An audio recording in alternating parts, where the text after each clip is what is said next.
Fear is a very powerful emotion. It calls back to a primal need for survival that we rarely experience in our comfy modern lives. Horror, as a genre within art, has existed in visual media and literature for millennia, but with the advent of film as an art form, a new language had to be written. The development of filmmaking took decades of experimentation from artists across the world. Learning to convey horror on film was a multi-step process with many obstacles. Perhaps most interestingly, learning how to effectively use light. Early film stock took a lot more light to get an image than modern cameras. Today we measure the sensitivity to light in ISO. Standard black and white film stock used during the early 20th century would have been equal to about 30 ISO. The newest iPhone has a maximum ISO of over 3000. This meant that filming either needed to be done using the sun as a light source or with very powerful electrical lighting, both of which were stiff and difficult to manipulate. This posed a problem for horror films in particular. How could one create a dark, brooding atmosphere while maintaining an exposure on such slow film stock?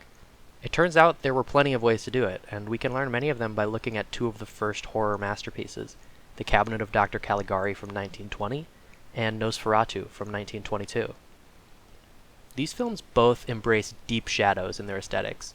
Creating soft shadows, or even no shadows at all, while maintaining an exposure is definitely possible with low ISO film stock, but requires precise manipulation of light that was often impractical or impossible with the technology of the time.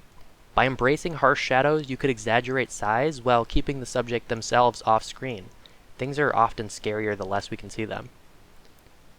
In a similar vein, subjects could be lit from behind, silhouetting them against a pale backdrop. This would shroud the subject in black, losing all of their details, but in certain situations this was more effective than exposing for the subject. It embraces the actor's physicality and removes some of their humanity, making them appear more like a figure than a human being. One of my favorite methods is using different planes of lighting. By lighting from perpendicular angles, you can manipulate where the light can and cannot reach, creating sharp planes that transition from light to dark. Having characters cross this plane creates the image of them entering or emerging from total darkness. This is an interesting example of how filmmakers could use the camera's shortcomings to create new visuals. Had these scenes been done on a camera with a higher ISO, these planes would hardly exist and the shots wouldn't be nearly as effective. For all their similarities, these films take very different approaches to night exteriors. Obviously, filming at night without an advanced and elaborate lighting setup would be impossible, so both productions needed to find a way to solve this problem that fit within the film. In The Cabinet of Dr. Caligari, every exterior is filmed on a soundstage with prop buildings. This is partially done for aesthetic purposes, but it makes it much easier for the crew to control the lighting. The strategy is very consistent, but feels artificial compared to a more natural approach. The exteriors in Nosferatu are all shot on location, with varying degrees of success. There are certain scenes where Count Orlok is clearly outside during the day, but we are told through text that it is nighttime. This is particularly jarring as Orlok is established to be hurt by sunlight. That said, other scenes, often landscapes or animal shots, are beautifully shot and very believable.